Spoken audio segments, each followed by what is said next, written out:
Bonsoir, Bonsoir. c'est comment le grand psy?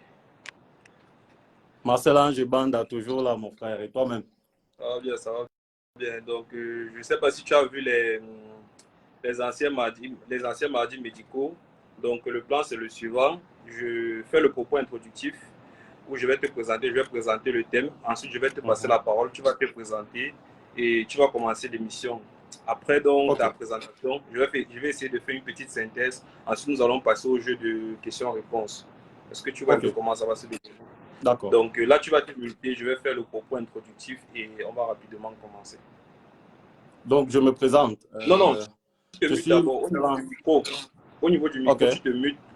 Je vais faire le propos introductif, ensuite je vais te passer la parole pour ta présentation et voilà, et la présentation. ok. C'est bon. Il y a une icône de micro en bas là pour se muter. Je ne sais pas si tu as vu. De toutes les manières, je pense que sans parler, tu peux faire ton propos introductif et puis ça D'accord, va. d'accord. Donc bonsoir à tous. Merci d'assister à cette nouvelle édition du Mardi Médical. Je suis Yves Valérie Pouna, doctorat en médecine générale, initiateur de ce projet du Mardi Médical.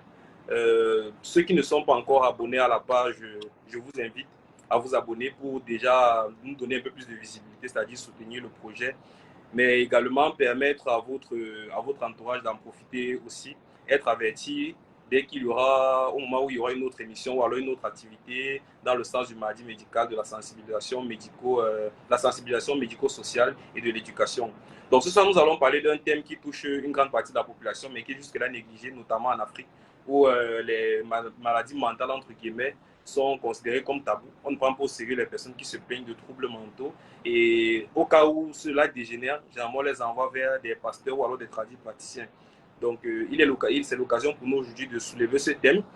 Il m'a été un peu difficile de trouver un spécialiste qui allait nous parler de cela parce que je n'ai pas vraiment été au contact de psychiatre dans ma profession. Je précise ici que le psychiatre, c'est ce professionnel de santé, médecin de base qui est responsable de la santé mentale. Je n'ai pas eu l'opportunité de rencontrer des psychiatres. Néanmoins, j'ai contacté une ancienne connaissance avec qui j'ai fait mes classes secondaires. C'est M. Ebanda Marcel, qui est spécialiste de la santé mentale, sans toutefois être médecin. Il est en master, il a un master 1 et donc il a un master 2 à l'université de Yaoundé 1. Il fait la filière, il exerce la filière, il étudie la filière psychologie clinique. Et donc, il va nous entretenir ce soir. Je tiens à préciser qu'il est également fondateur d'une association qui vise la promotion du bien-être psychosocial des orphelins, la maison du bien-être, c'est ça, docteur? C'est ça, La maison de l'espoir. la maison de l'espoir, autant pour moi. Il est également en contrat avec le lycée de Baladeux, pour ceux qui connaissent, c'est l'Institut Saint-Jean, pour ceux qui connaissent également. Donc, nous allons parler de la dépression ce soir. Je ne vais pas être plus long. Je lui donne la parole pour qu'il se présente et qu'il nous fasse cette présentation. Ensuite, je vais faire le résumé. Ensuite, vous pourrez poser vos questions. Si pendant la présentation, vous avez des questions, je vous invite à les laisser en commentaire. Au fur et à mesure, nous allons prendre des questions lorsque la présentation sera terminée. Donc je me mute. Tu as la parole pour commencer la présentation. Merci beaucoup à monsieur ou docteur, ou futur docteur Yves Valérie Pouna, parce que l'opportunité qu'il crée à travers cette initiative est, ma foi, très intéressante, dans le sens où on peut permettre à des jeunes professionnels ou alors à des étudiants finissants de donner des avis pertinents sur des thèmes qui, effectivement, touchent notre société. Alors, je me présente, je suis Marcel Ange Banda, je suis étudiant finissant en Master 2 psychopathologie et clinique en attente de soutenance. Et le thème qui a été proposé par le futur docteur Yves Pouna Valérie est très intéressant, celui de la dépression. Je vais m'arranger pendant ma présentation à vous décrire un peu comment est-ce que je vais tacler ce sujet, donc les étapes. Et puis, on va faire quelque chose que les psychologues cliniciens font souvent dans les thérapies. On va faire un jeu de rôle. Donc, à la fin, vous serez, par exemple, les psychologues. C'est-à-dire que si vous avez été à la place d'un psychologue, quel serait votre avis? Je vais faire une sorte de description clinique d'un personnage. et vous me donnerez un possible diagnostic. Alors, donc, on entre dans le vif du sujet de la dépression. Donc, selon l'OMS, la dépression serait un trouble mental ou une maladie mentale qui est caractérisée par des fortes et des périodes longues de tristesse. De tristesse. Et surtout, il y a une caractéristique particulière, c'est l'anédonie, j'y arrive. L'anédonie qui est en fait la perte d'intérêt pour certaines activités qui, ma foi, nous paraissaient très intéressantes auparavant. Alors, on estime qu'une personne est dépressive lorsqu'elle a fait un long épisode de ces épisodes dépressifs-là sur une longue durée, et puis les psychologues se sont arrangés à ce qu'on détermine ça à partir de 2 semaines. Donc, lorsque vous faites des épisodes dépressifs persistants et longs de plus de 2 semaines, on a le droit de penser que vous pouvez manifester des symptômes de dépression. Ces symptômes qui peuvent se manifester sur plusieurs formes et à plusieurs niveaux du comportement humain. Par exemple, au niveau de l'humeur, quelqu'un de dépressif sera généralement désespéré. Donc, c'est quelqu'un qui va manifester dans sa parole et dans sa gestuelle des gestes de désespoir. Ce sont des gens qui sont tristes, qui ont des sauts d'humeur. Là, nous sommes au niveau de l'humeur, qui sont généralement très mécontents, hein, un peu comme le Camerounais lambda actuellement. Anyway, je pense que la dépression peut se manifester d'autre part aussi. Hein. C'est comme ça que les canons sont prévus au niveau du comportement. Au niveau du comportement, il y a de l'irritabilité. Ce sont des gens qui sont généralement très colériques, qui peuvent passer d'une émotion à une autre.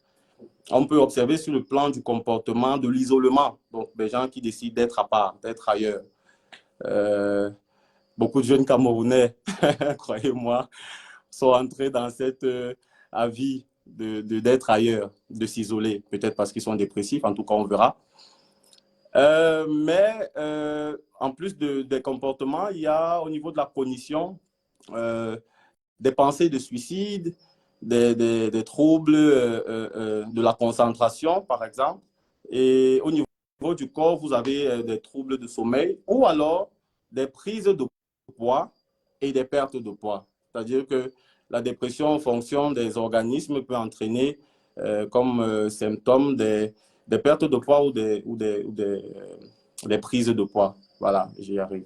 Donc là, nous sommes au niveau de la présentation un peu de la dépression en tant que maladie mentale, en tant que trouble psychologique. Et on va aussi peut-être parler des formes, parce que ce qu'on va dire, c'est quoi? La dépression a des déclinaisons. On peut trouver d'autres maladies mentales, d'autres troubles psychologiques qui sont soit induits par la dépression, soit alors contiennent des épisodes dépressifs. Par exemple, la dysthymie. La dysthymie, c'est une forme légère de dépression, donc d'épisode dépressif. C'est très léger, mais ça dure sur une longue période. Par contre, les troubles bipolaires, sont c'est vraiment un trouble de l'humeur, c'est-à-dire une maladie mentale, mais qui contiennent des épisodes dépressifs et maniaques. Ce sont des nuances, par exemple, que les psychologues cliniciens vous diront d'observer, parce que la psychologie clinique, c'est la psychologie au chevet du malade. Donc, voilà un peu summarisé ce qu'on peut dire pour une sorte de brève présentation de ce que c'est que la dépression.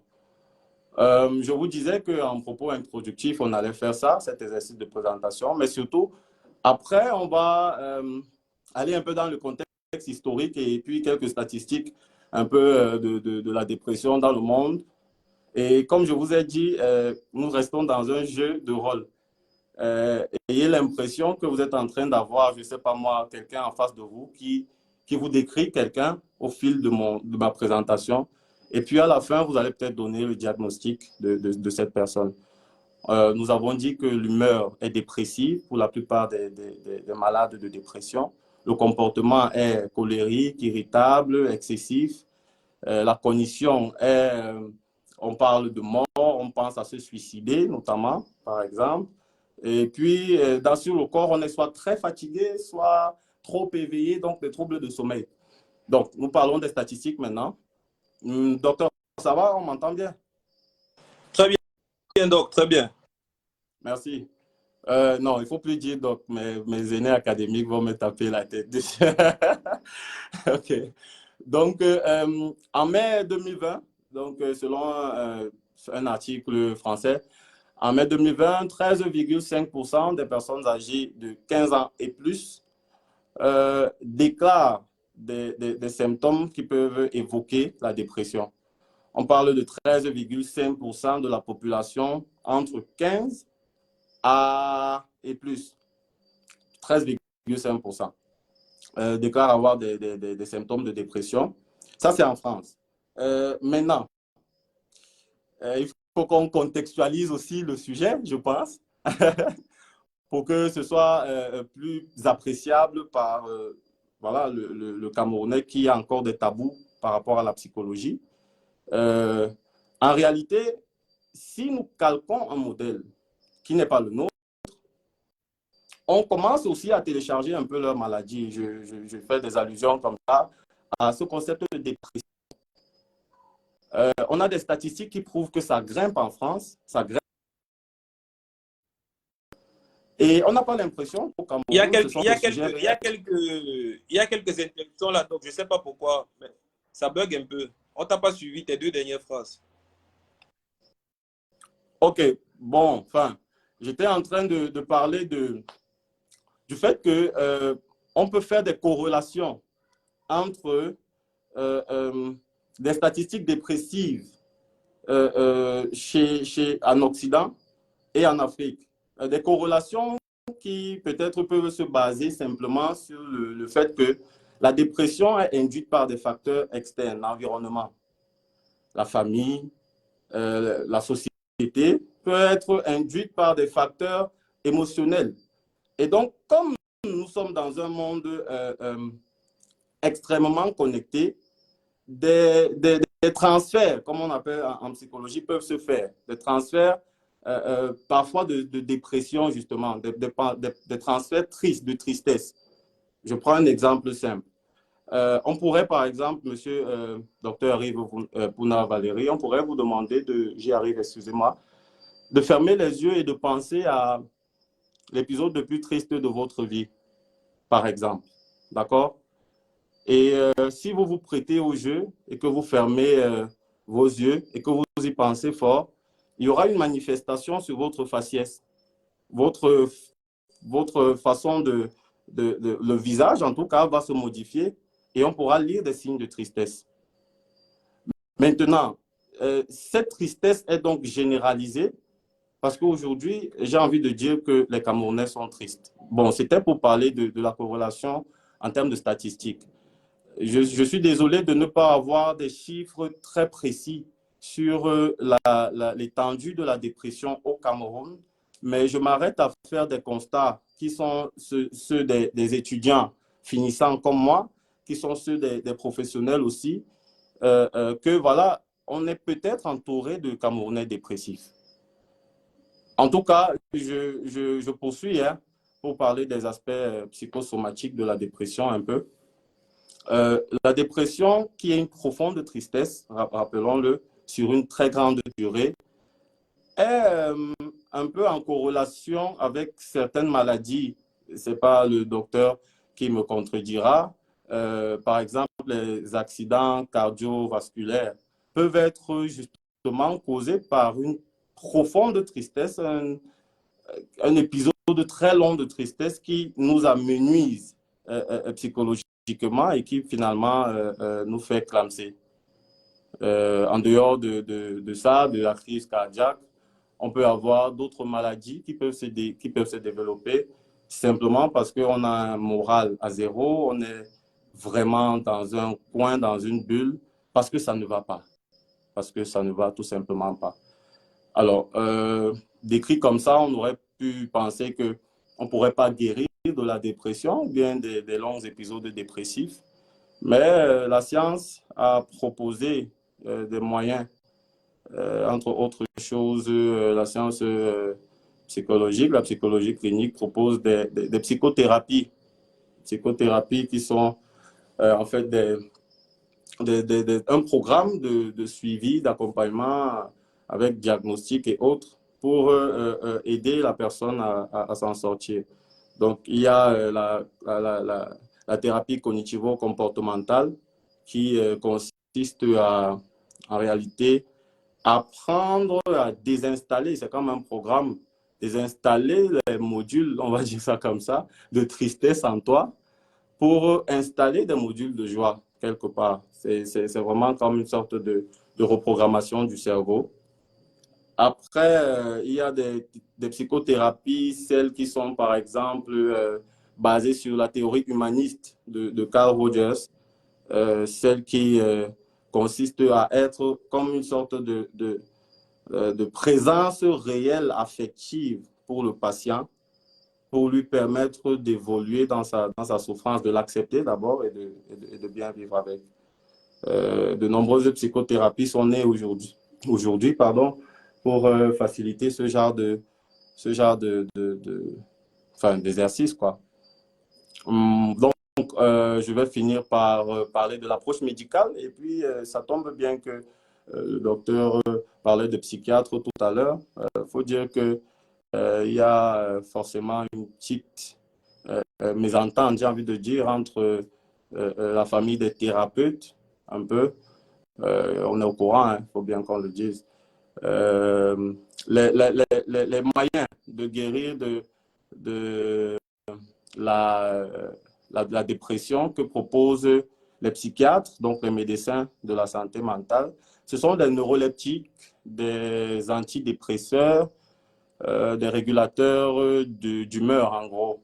Donc, des comprimés qui sont censés calmer la dépression, qui sont censés agir sur la sérotonine pour baisser voilà, certaines résurgences de molécules, quoi.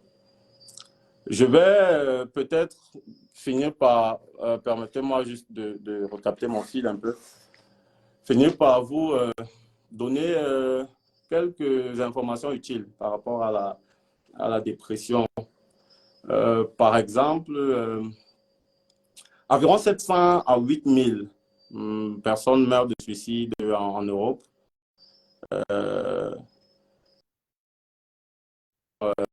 Des articles de l'Organisation de la santé. Et ces personnes sont généralement situées entre 15 et 44 ans. Vous l'avez dit en propos introductif, et il me tarde de venir sur le sujet, cher docteur, que c'est peut-être un sujet.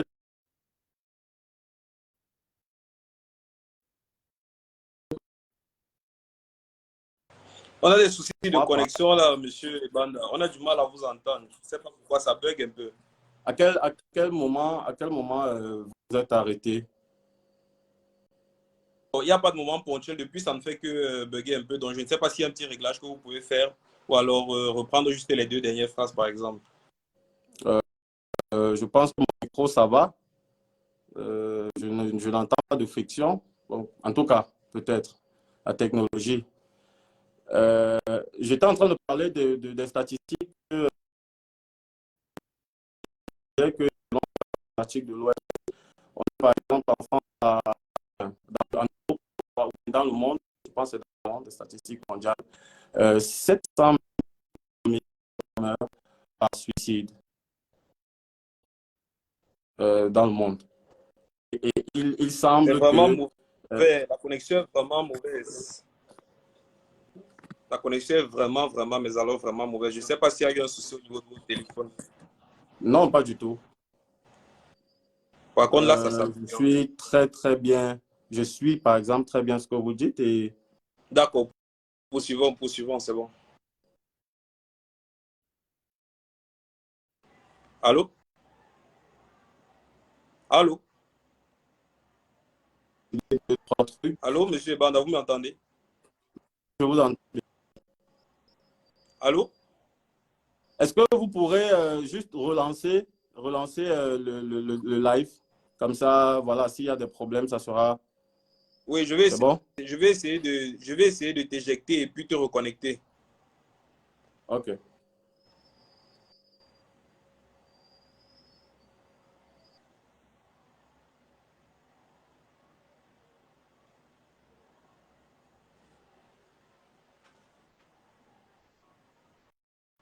Désolé pour l'interruption, hein. On reprend l'invité. D'accord, on t'écoute, on t'écoute. Euh, voilà, enfin, en tout cas, je pense que j'étais à des statistiques, oui. Et puis, je voulais donner des informations utiles parce que il me semble que nous avons des connaissances qui nous sont données par des institutions, des scientifiques et tout. Mais on a aussi, en tant qu'étudiant finissant ou alors professionnel, l'opportunité de réfléchir sur certaines statistiques ou bien sur certaines choses. Par exemple, l'étymologie du terme dépression, c'est un dépressio qui signifie enfoncement. C'est déjà en termes d'image très fort pour approcher de la définition. Et puis, dépressus, qui est le participe passé de déprimere, et qui veut dire exercer une pression de haut en bas.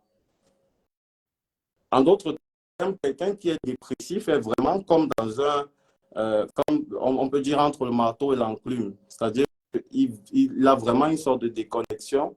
Il perd l'intérêt pour tout parce que voilà, ça cogne de haut en bas dans son psychisme, on va dire ça comme ça. Donc, on parle d'apparition du terme dépression dès le 19e siècle, mais par exemple, le docteur Yves Pounard peut vous dire que depuis Hippocrate, qui est considéré comme le père de la médecine, on parlait déjà un peu de troubles de l'humeur avec la bile noire, la bile jaune et autres. Donc, en gros, je pense que j'ai un peu passé en revue ce que j'avais préparé pour vous. Peut-être qu'il m'est encore donné l'opportunité de dire merci à mon très cher camarade de classe au Collège VOP pour l'invitation. C'est dire que on peut croire en nous encore, on peut croire en ces jeunes qui essaient de pousser un peu la réflexion. Merci, Monsieur Banda, pour la présentation assez succincte. Je vais essayer de faire un résumé de ce que tu as dit et d'apporter certains éléments qui peut-être t'ont échappé lors de la présentation. Donc, merci une fois de plus, chers auditeurs, d'être présents ce soir. Nous avons décidé ce soir de parler d'une pathologie qui est relative à la psychiatrie et la psychologie. Psychiatrie étant une spécialité médicale, c'est-à-dire un médecin qui se spécialise en psychiatrie. Et de la psychologie pour ces personnes comme M. Banda qui ne sont pas passées par un cursus médical, mais qui sont spécialistes de la santé mentale. Alors, la dépression, c'est un trouble mental qui est caractérisé par des longues périodes de tristesse, une perte d'intérêt pour des activités qui auparavant étaient intéressantes, et ce, durant plus de 2 semaines. Les caractéristiques de la dépression se définissent sur plusieurs entités, sur plusieurs échelles, sur plusieurs plans. Sur le plan de l'humeur, par exemple, la personne sera désespérée, elle aura des sauts d'humeur, elle sera très irritable. Au niveau du comportement, on pourra noter un isolement colérique. Au niveau de la cognition, on pourra noter des pensées suicidaires. Et au niveau du corps, on pourra noter des troubles du sommeil qui vont entraîner soit une fatigue trop importante, généralement c'est cela, et une prise ou une perte de poids. Alors d'après les statistiques, les statistiques révèlent que que 13,5% des personnes âgées de plus de 15 ans déclarent déjà avoir eu un symptôme dépressif.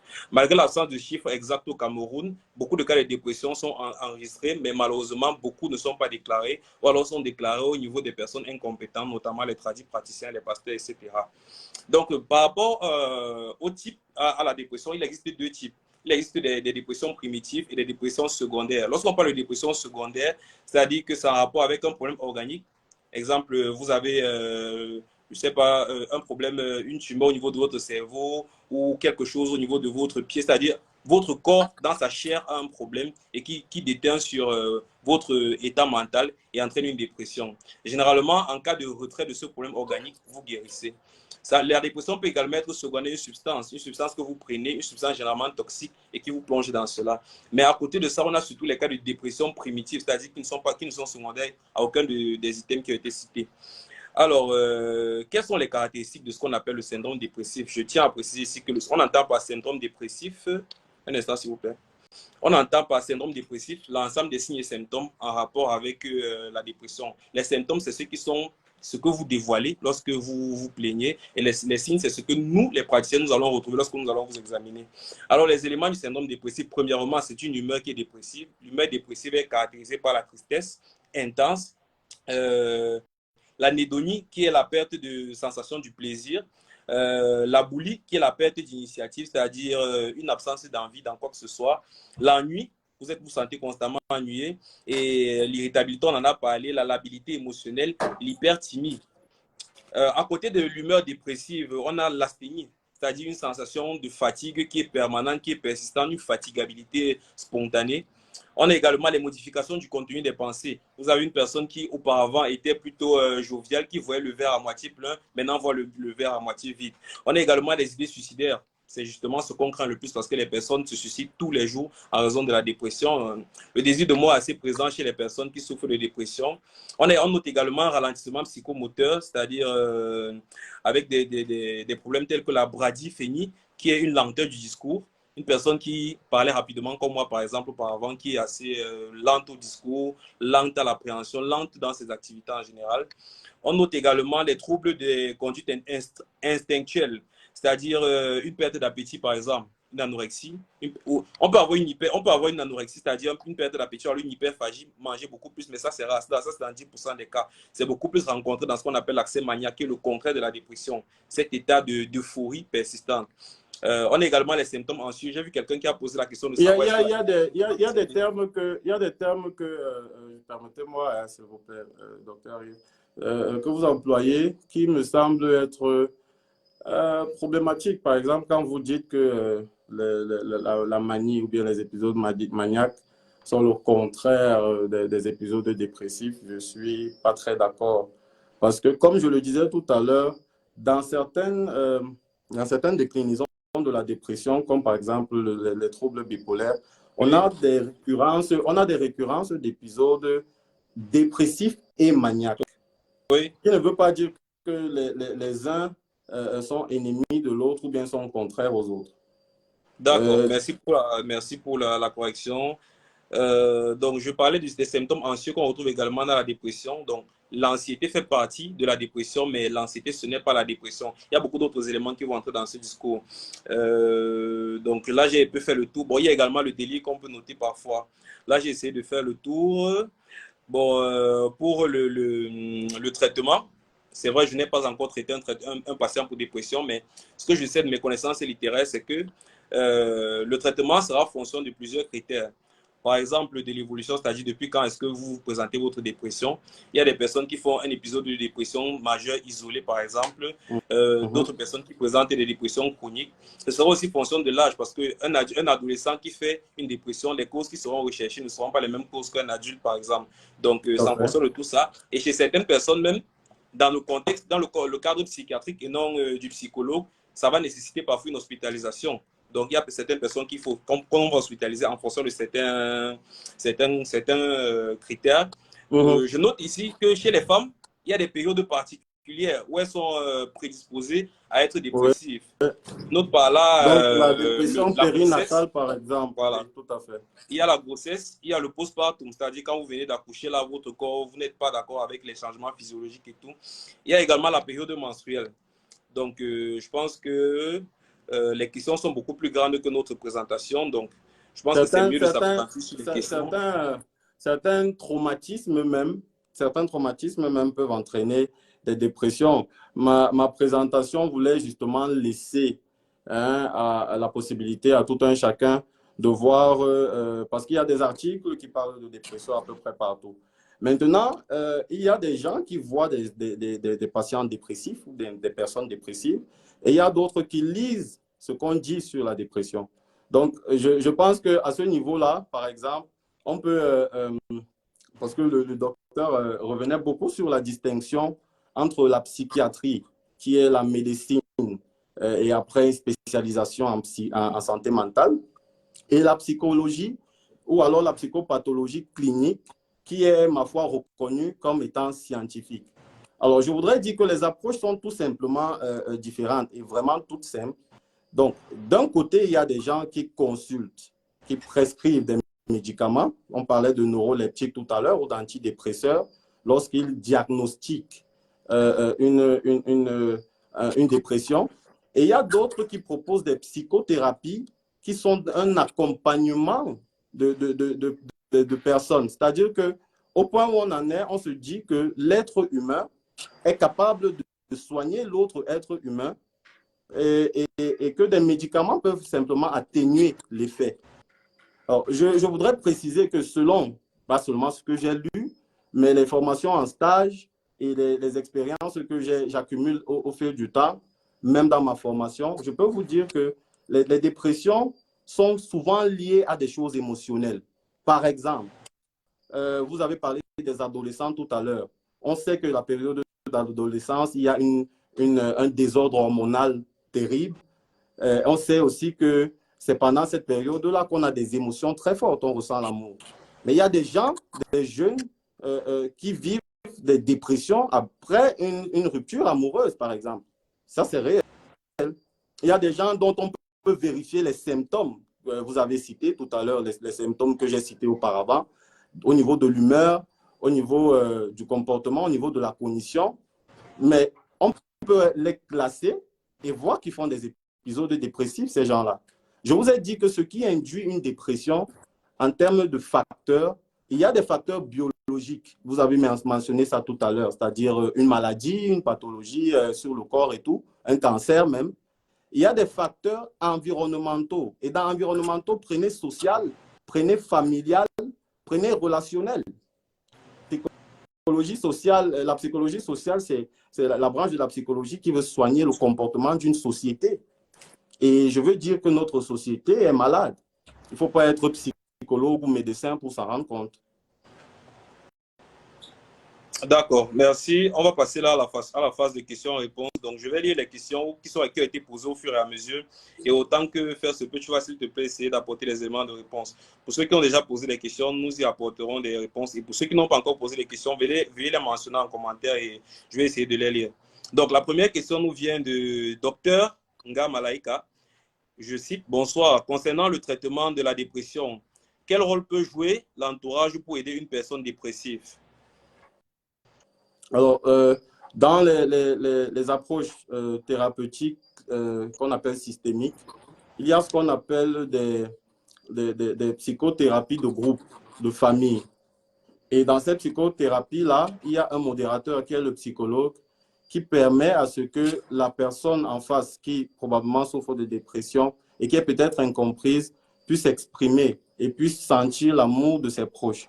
Ce sont des psychothérapies, par exemple, qui peuvent vous permettre d'être suffisamment proche de la personne qui est votre ami, je ne sais pas, qui est votre proche, et pour lui apporter suffisamment de réconfort. Parce que, comme je vous le disais tout à l'heure, l'homme reste quand même le meilleur indicateur de chaleur émotionnelle pour l'autre en face de lui. Donc, je ne sais pas si je réponds à la question, mais voilà à peu près un élément. Merci, Monsieur Banda. Je pense que la réponse est assez claire. La question suivante nous vient de Stella Moyo. Je cite, est-ce que la dépression et l'anxiété sont pareilles? Je pense que j'ai répondu à cette question tout à l'heure. Question suivante de Mademoiselle Stella Moyo. Est-ce que la dépression... Non, c'est la même chose. Ah, elle aimerait savoir. Elle aimerait que vous nous disiez où se trouve la différence, en fait. Je pense que j'ai répondu, mais je te laisse la parole pour nous en dire plus. OK, donc, l'anxiété est, on va dire, comme une sorte de petit frère de la dépression. Petit frère dans le degré ou bien la durée de l'épisode dépressif. Alors, quand on est anxieux, on manifeste des symptômes physiques. C'est-à-dire que voilà, il y a un battement de cœur, le pouls s'accélère, par exemple, on peut transpirer, on peut uriner même sur place. Ça, c'est quand on a une crise d'anxiété. Mais la dépression, les symptômes qu'on a donnés de la dépression tout à l'heure sont déjà vraiment plus larges sur le plan de l'aspect humain. Donc, la cognition, l'humeur et tout, c'est vraiment plus large. Et en plus, c'est sur une longue durée. Donc, On ne peut pas dire que quelqu'un est dépressif quand il a fait une crise d'anxiété ou bien quand il a fait un épisode dépressif. On dit que quelqu'un est dépressif quand, pendant un certain temps, on l'a observé, on a eu des symptômes qui montrent que voilà, ça ne va pas. Merci, merci. La question suivante nous vient de Stella Moyo toujours. Comment vulgariser et normaliser les problèmes mentaux dans le pays? Je pense qu'elle parle du Cameroun. C'est-à-dire, quelles sont les solutions que vous proposez pour vulgariser et normaliser, entre guillemets, les problèmes de santé mentale au Cameroun? Je pense que les problèmes, merci à Stella Moyo, un coucou. Je pense que les problèmes de santé mentale au Cameroun ne sont même plus à normaliser, ils sont visibles. C'est-à-dire que il faudrait quand même qu'on se pose un certain nombre de questions sur notre comportement, nous, à nous autres. Aujourd'hui, au Cameroun, je parle des choses qui se sont passées, enfin, c'est-à-dire qu'on a travaillé en colloque avec des aînés, mais aujourd'hui, ce qui est vrai, c'est qu'il y a des taux qui montent, des taux de viol dans les familles, et des taux de séparation, de divorce, les taux d'enfants qui grandissent sans parents. En gros, la société camerounaise est quelque part en train de normaliser la maladie mentale. Parce que je vais vous dire que c'est difficile que lorsque ça ne va pas bien dans votre tête, lorsque vous avez des pressions au bureau, en famille, à l'école et tout, c'est difficile de se sentir bien. Et on peut faire une dépression seulement parce que le but, l'objectif qu'on a, la vision qu'on a de notre vie, on en est tellement loin qu'on peut faire des dépressions. Et les manifestations de la dépression peuvent, moi, à mon sens, vraiment, c'est vraiment personnel. Je veux dire que je vais décharger la responsabilité de mes enseignants sur ça. J'ai envie de parler du fait qu'on peut remarquer à l'œil nu des gens qui sont dépressifs à travers un comportement. Mais c'est possible de faire une dépression et les gens ne remarquent même pas. Je pense que la question de mademoiselle Stella Moyo était de savoir comment passer de tabou à sujet normal, la dépression. Parce qu'on se rend compte que dans notre société, la dépression est négligée. Je pense que sa question était de savoir qu'est-ce qu'il y a à proposer comme solution pour que la dépression cesse d'être un tabou dans notre contexte. Je pense que c'était un peu ça. Déjà, commençons par des sensibilisations. Et je continue de dire que votre initiative est à saluer parce que ça permet à ce qu'on vulgarise des sujets qui peuvent ne pas être considérés comme sérieux. La sensibilisation, on peut par exemple créer des comités, les médecins par exemple, vous autres, et puis d'autres professionnels de la santé, santé mentale, peut-être même la santé, comment on appelle ça, naturelle là, avec les plantes et tout. Pourquoi pas? Je veux dire, s'associer et faire des sensibilisations sur certains domaines de la santé. Dans les lycées, par exemple, je suis en contrat avec le lycée de Mbala 2. Et puis, lorsqu'on parle de journée de santé, on parle beaucoup de la santé physique, la santé de la femme et tout. Mais on ne parle pas de la santé mentale, alors que dans les lycées, il y a des cas de violence. Il y a des cas de perte de contrôle. Les parents perdent le contrôle.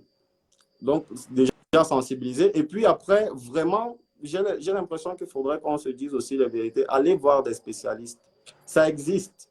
Au Cameroun, le professeur Ndjenje Mireille est extrêmement consulté pour les cas de psychologie clinique. Le professeur Gimfak aussi, psychologue clinicien. Il y en a qui ont des cabinets et qui sont prêts à accueillir et qui produisent le docteur Ndong-Thierry Louen Achang, par exemple. Ce sont des gens qui ont fait des choses très impressionnantes pour la psychologie camerounaise. D'accord, merci. J'aimerais dire aussi ici que je pense qu'il est possible de toucher à une certaine catégorie de personnes qui sont prédisposées à faire la dépression. Je parle par exemple des enfants dont les parents se sont séparés dans les tribunaux. Il faudrait qu'on essaie de proposer un accompagnement psychologique pour ces personnes-là qui sont à gros risque de dépression. Et je disais par exemple que chez la dépression, chez l'adulte, il y a des manifestations différentes de chez l'adolescent. L'adolescent qui va à l'école, par exemple, on va noter qu'il y a une chute particulière de ses performances scolaires. Donc, lorsqu'on remarque qu'il y a ces choses, il faudrait qu'on essaye de les accompagner sur le plan psychologique. Donc, on va essayer de prendre la question suivante et mon collègue et moi, on va essayer de réfléchir justement à ces initiatives. La question suivante nous vient d'Apco. Et je cite, qui soigne la dépression, le psychologue ou le psychiatre? Alors, ça, c'est une très bonne question parce qu'il faudrait arriver sur le terme soigner. Le terme soigner, si vous parlez de guérir pour que vous n'ayez plus de symptômes ou bien de manifestations, sur le plan du comportement, on est quand même très sûr que même avec des échelles qualitatives, on peut arriver à des solutions, pas forcément, on va dire quoi, finales. Le, le, Par exemple, la base de la psychologie clinique, c'est de faire partir un patient d'un état d'esprit ou bien d'une situation A à une situation B où il va vraiment mieux. Maintenant, le psychiatre prescrit un médicament qui est censé, on va dire, agir sur les molécules du patient pour, par exemple, stabiliser une montée de la sérotonine ou bien augmenter, ou bien, je ne sais pas moi, diminuer une montée de l'adrénaline. Les gens vont consulter des psychiatres parce qu'ils ont un background de médecin avant une spécialisation. D'accord, j'achète et c'est même une très bonne chose. Mais les gens qui consultent des psychologues cliniciens savent que l'accompagnement médicamenteux n'est pas celui qu'on choisit comme thérapie. On parle de l'accompagnement thérapeutique avec des psychothérapies qui sont vraiment, pour ma foi, efficaces pour beaucoup d'entre elles. Donc, les deux soignent, mais il y a un qui prescrit un médicament et il y a l'autre qui permet à la personne lui-même de se soigner. Merci. Mais je pense que là, tu as fait un petit tacle au psychiatre. Je tiens à préciser que dans l'exercice de la formation médicale, notre traitement ne se résume pas à prescrire des médicaments. Peut-être certains l'ont compris comme ça. Par exemple, j'ai reçu hier en consultation une dame qui présentait les symptômes du palu quand je l'ai examiné.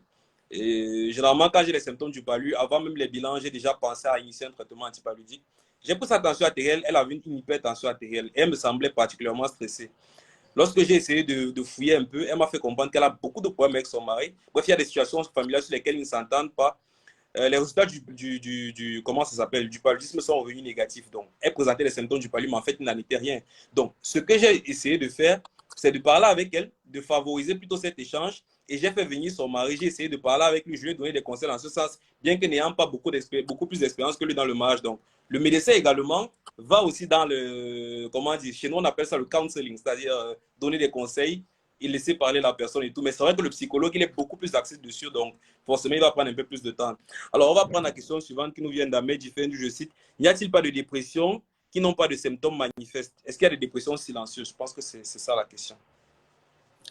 J'ai envie de dire que les déclinaisons de la dépression connues, en tout cas par moi jusqu'à présent, ont des manifestations. Ont des manifestations au moins sur les axes sur lesquels nous nous sommes appesantis quand on parlait des symptômes. On parlait des symptômes au niveau de l'humeur, au niveau de la cognition, au niveau du corps, pour la plupart.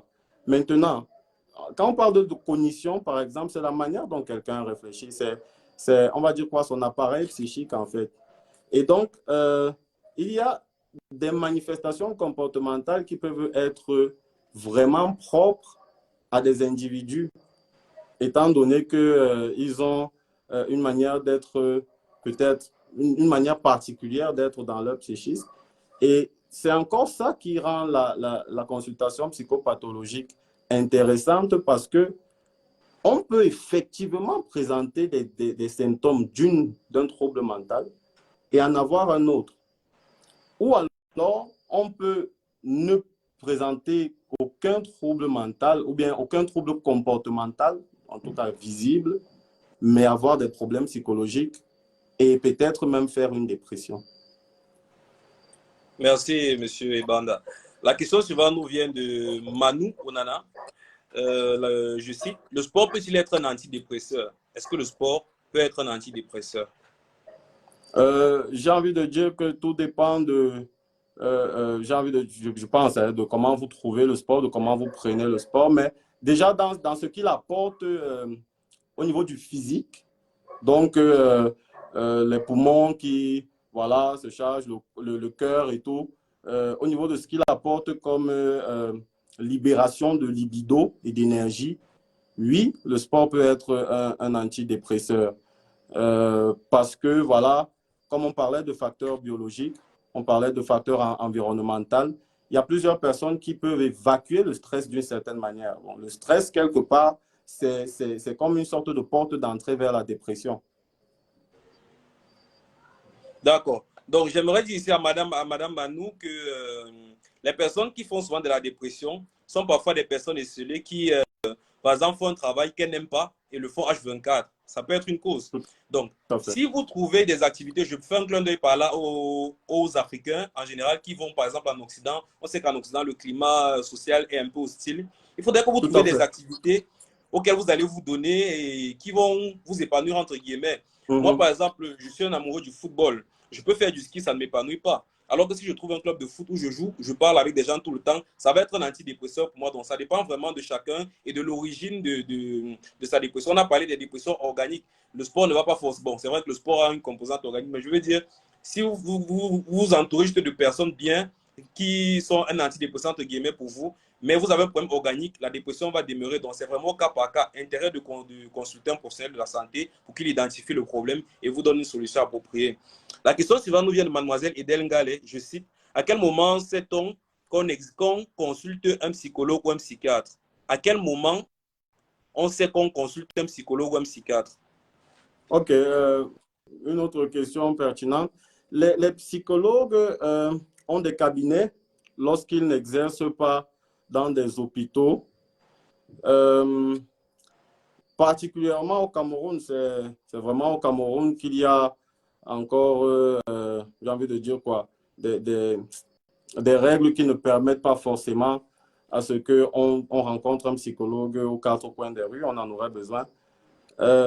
Mais à l'hôpital Jameau, par exemple, on sait il y a des psychiatres, on sait qu'il y a aussi des psychologues qui voilà, sont là aussi. Maintenant, la différence, comme je le disais tout à l'heure, est simple. Le psychiatre a fait une étude de médecine avant de faire une spécialisation en psychiatrie. Le psychologue a été formé en université, a fait 5 ans de psychologie et environ 800 heures de stage académique et professionnel. Donc, dans le parcours, il y a vraiment des périodes où on nous envoie à l'hôpital et puis on peut faire il faut qu'on fasse des distinguos entre les deux. C'est pas la même profession, mais ça traite du même problème. Merci, merci, cher collègue. La question suivante nous vient de Ludovic Di, qui rejoint un peu celle d'Ahmed Jifenj tout à l'heure. Peut-on souffrir de dépression sans le savoir? Ils veulent peut-être me forcer à dire oui tout d'un coup ou non tout d'un coup.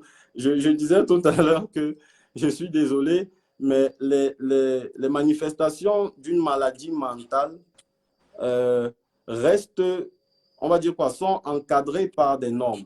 Par exemple, le docteur, enfin, Puna disait tout à l'heure que il faut des grilles d'observation. Ce qu'il présentait, c'était des grilles d'observation. Lorsqu'on a regardé la symptomatologie, lorsqu'on a maintenant fait des entretiens cliniques, parce que la base de la psychologie clinique, enfin, c'est l'un des outils, ce sont les entretiens, on peut réussir finalement à identifier si le patient qui ne se sent pas bien, tout simplement comme ça, souffre d'une dépression. Je ne sais pas si on se comprend. On se comprend. J'aimerais ajouter à M. Ludovic dit que déjà pour savoir soi-même qu'on souffre de dépression, il faudra avoir cette capacité à se remettre en question, c'est-à-dire à se demander est-ce que dans ma vie au quotidien, est-ce que je remarque que je suis devenu particulièrement irritable? Est-ce que je remarque que je vois déjà le verre à moitié vide alors que je le voyais à moitié plein? Donc, c'est en se remettant un tout petit peu en question qu'on pourra savoir qu'on souffre de dépression. Mais sinon, on n'a pas forcément tous les arguments. Alors, il y a certaines personnes qui n'ont jamais entendu parler de l'expression dépression, vous voyez. Donc, vous pouvez présenter des symptômes qui ont un certain seuil de gravité en fonction de chacun d'eux et qui pourraient vous motiver à aller consulter un professionnel de santé. Mais ce que moi je dirais, c'est vrai que dans notre contexte, les psychologues, on les trouve pas à tous les coins de rue. J'invite déjà mon collègue à nous mettre quelques adresses en commentaire. Je voudrais dire que un homme malade un homme en santé, pardon, c'est un malade qui s'ignore. Ça, c'est l'OMS qui le dit. C'est-à-dire, même si vous pensez que vous êtes en santé, n'hésitez pas, une fois en passant, une fois l'année, une fois tous les 3 ans, à faire un tour chez le psy, essayez de discuter avec lui. Peut-être que vous avez un problème, vous ne le savez pas, et qu'il pourra avoir la solution pour votre bien-être futur. Alors, on va prendre la question suivante du docteur Malaika, une fois de plus. Peut-on faire le lien entre les addictions et la dépression? J'essayais de décrire quelques noms de psychologues cliniciens qui peuvent Ça vous... peut être fait après l'émission, ne t'inquiète Il n'y a pas. pas de souci. On poursuit Ok, d'abord. d'accord. Alors, donc, la Peut-on faire question, le lien c'était entre du les docteur. addictions et la dépression?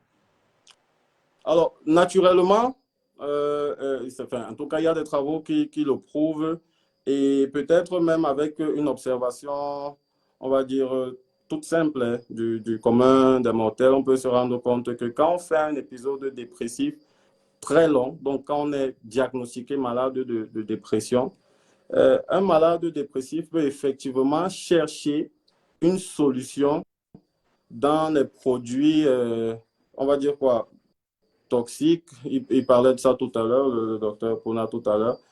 Dans les produits toxiques et néfastes pour sa santé, notamment ce qu'on appelle drogue aujourd'hui ou bien substances psychoactives.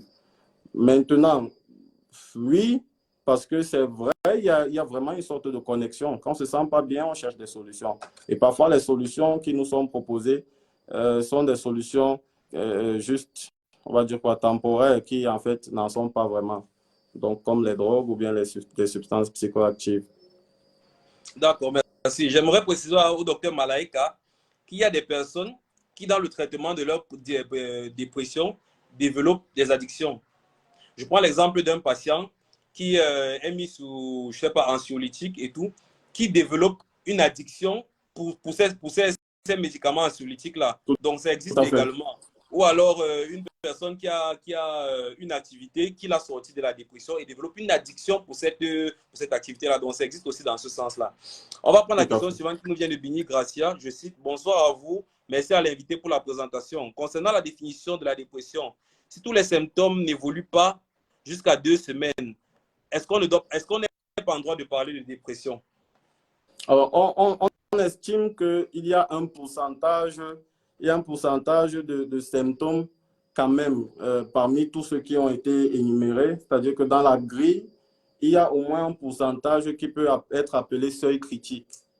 C'est-à-dire que vous pouvez avoir des symptômes, c'est-à-dire que tous les symptômes dont on parle, quand on parle de la classification de la dépression, ne sont pas présents, mais il peut y avoir un pourcentage très fort qui pousse à l'interrogation sur ce diagnostic-là. Je pense que la personne, par exemple, qui a posé la question peut se demander si, enfin, peut se représenter quelqu'un qui commence à se poser des questions sur son comportement pendant un certain temps et remarque des signes de dépression. Maintenant, ça peut, comme le docteur Pouna disait, ça peut être des épisodes très lents, très légers, très rapides.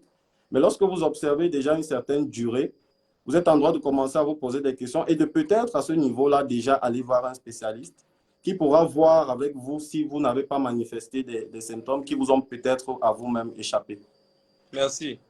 Donc, la remise en question est très importante, mais pour des personnes chez qui c'est un peu difficile, prenez en compte les remarques de votre entourage. Parfois, c'est très important. Parfois, vous ne vous en rendez pas compte, mais c'est quelqu'un de votre entourage qui remarque cela. Donc, on va prendre la question suivante. Avant de prendre la question suivante, j'aimerais, s'il vous plaît, demander à ceux qui ne sont pas encore abonnés à la page de le faire. Tous les mardis, nous faisons cette émission avec différents thèmes. Abonnez-vous à la page et si vous recevez une notification à chaque fois qu'il y aura un nouveau mardi médical. On va prendre la question suivante de mademoiselle Natacha Bellinga. Je cite, bonsoir. Vous avez établi une relation entre la dépression et les maladies cardiovasculaires. J'aimerais comprendre comment, s'il vous plaît. Alors, une autre question très intéressante. Ce sera au niveau de l'humeur. Ce sera au niveau de l'humeur. Et maintenant, vraiment, c'est très biologique. Hein, c'est très biologique. Et j'ai envie de dire que le docteur Pouna serait peut-être mieux outillé pour répondre, mais je dirais que on parle de dépression quand on a des symptômes qui évoquent une très longue et très grande tristesse. Et on a un ralentissement d'activité, c'est-à-dire, vous avez parlé d'anédonie. J'ai du mal avec ces termes bizarres. Anédonie tout à l'heure, qui, en fait, c'est la perte d'intérêt pour les activités qu'on aimait auparavant. Alors, lorsque vous avez cette sorte de ralentissement, de diminution, bien de changement d'humeur qui s'apparente à des choses négatives, vous commencez vraiment à avoir, j'ai envie de dire, des accélérations cardiaques parfois, lorsque vous avez des crises et tout. Tout cela qui peut contribuer à fatiguer votre cœur au niveau du rythme cardiaque qui peut ne pas être accéléré, ralenti, ainsi de suite. Donc, Ouais. le cœur ne bat plus normalement et donc, on peut avoir cette facilité à faire une crise d'AVC. Voilà. Merci. Donc, je vais faire un petit clin d'œil à la médecine proprement dit. Il y a ce qu'on appelle dans le corps l'hormone du stress. C'est-à-dire que si vous êtes stressé, si par exemple je suis en train de faire cette émission de mardi médical, quelqu'un ouvre brusquement ma porte, pap, je vais commencer à sécréter l'hormone du stress. Donc, l'hormone du stress, c'est ce qu'on appelle l'adrénaline. Lorsque l'adrénaline, c'est la base. Il y a d'autres qui viennent. Non, la sérotonine, c'est l'hormone du stress, pas l'adrénaline. Lorsque je vais sécréter l'adrénaline, l'adrénaline va aller agir sur ces récepteurs. Et ces récepteurs-là vont induire ce qu'on appelle une augmentation de la fréquence cardiaque, tachycardie. C'est-à-dire que mon cœur va commencer à taper vite. Mais en fait, le corps qui se met dans une situation de stress, l'organisme le met dans toutes les conditions qui sont favorables pour qu'il puisse se défendre, alors s'échapper de ces situations-là. Vous savez que c'est le sang dont on a besoin pour faire fonctionner nos organes. Alors, lorsque le cœur tape plus vite, le sang est plus rapidement envoyé vers les organes et donc je peux enclencher une course plus rapidement, je peux faire certaines choses plus rapidement. Donc, c'est un peu ça le retentissement. Le problème, c'est que la tension artérielle, lorsque vous entendez l'hypertension artérielle, elle a 3 facteurs. Je ne vais pas citer les 2 autres. Parmi ces 3 facteurs, il y a la fréquence cardiaque. Si la fréquence cardiaque augmente, la tension artérielle augmente. Si la tension artérielle augmente, vous êtes dans ce qu'on appelle les facteurs de risque de maladie cardiovasculaire, notamment un accident vasculaire cérébral. Donc, c'est un peu ça, de façon ramasser le lien qu'il y a entre les deux. Des termes de biologistes pour des concepts psychologiques. Très bien joué. On va prendre la question suivante qui nous vient de Bini Gracia. Comment aider une personne qui fait des dépressions à répétition? Comment aider une personne qui fait des dépressions à répétition? Là, moi, Marcel Angebanda, je vous dis, allez déjà consulter. Comment vous savez que vous faites des dépressions à répétition? Si vous avez, par exemple, pris conscience que vous avez des épisodes dépressifs, donc que vous avez un peu observé des symptômes, l'idée, c'est pas forcément de se demander immédiatement comment je fais, c'est-à-dire pour gérer ça moi-même. Le nota bene vraiment de ce live, c'est qu'il y a des spécialistes qui apprennent encore vraiment des choses et qui comprennent, par exemple, ces problèmes-là parfois mieux que vous. Maintenant, vous avez des symptômes que vous pouvez observer et lorsque vous les observez, dirigez-vous simplement vers un spécialiste. Merci. Alors, mademoiselle Dengale aimerait savoir, elle disait, il y a également des problèmes hormonaux tels que les SOPK. Bon, forcément, mon collègue ne maîtrise pas ce que c'est que SOPK, c'est le syndrome des ovaires polykystiques. Je vais faire ici un certain distinguo. Vous pouvez avoir votre syndrome des ovaires polykystiques qui vous stresse assez permanemment et vous prédispose à faire une dépression. Mais vous pouvez également avoir, par exemple, l'hormone qui est responsable du sommeil, c'est la mélatonine. Si vous avez une tumeur de l'organe qui produit la mélatonine, vous aurez une sécrétion très accrue de mélatonine et vous aurez une tendance au sommeil plus importante. Là, vous allez présenter un des symptômes de la dépression, sans toutefois faire la dépression. C'est-à-dire vous allez être dans un sommeil, vous allez être constamment fatigué, vous allez être constamment... Vous voyez un peu. Donc, c'est cette tumeur-là qui va vous entraîner là de façon biologique. Mais dans le cadre où vous avez, par exemple, un SOPK, qui n'a pas forcément une composante hormonale sur la chose, mais vous mettez dans une situation où vous êtes stressé et vous prédisposez à faire la dépression. Donc, il y a ces 2 situations qui sont possibles. On va prendre la question suivante de mademoiselle Sandra Avoa. Comment faire pour éviter la dépression du postpartum? La dépression du postpartum, qui, à mon sens, est pratiquement pareil que la dépression périnatale. C'est pratiquement les mêmes, on va dire quoi, les mêmes théories, les mêmes concepts. On parle pratiquement des mêmes symptômes. Et donc, les médecins, psychiatres, comme je le disais tout à l'heure, proposent des solutions médicamenteuses et puis on leur ils ont leur grille d'analyse. Les psychologues en ont les leurs. Et donc, nous, par exemple, je veux dire quoi? Des aînés, par exemple, vous proposeraient de faire des activités, pour la dépression postpartum, de faire des activités qui vous relaxent, par exemple. D'être entouré de personnes que vous aimez bien voir. Le docteur Pouna a fait une présentation de molécules très intéressantes tout à l'heure qui agissent sur, ou bien d'hormones qui agissent sur X ou Y facteurs du corps.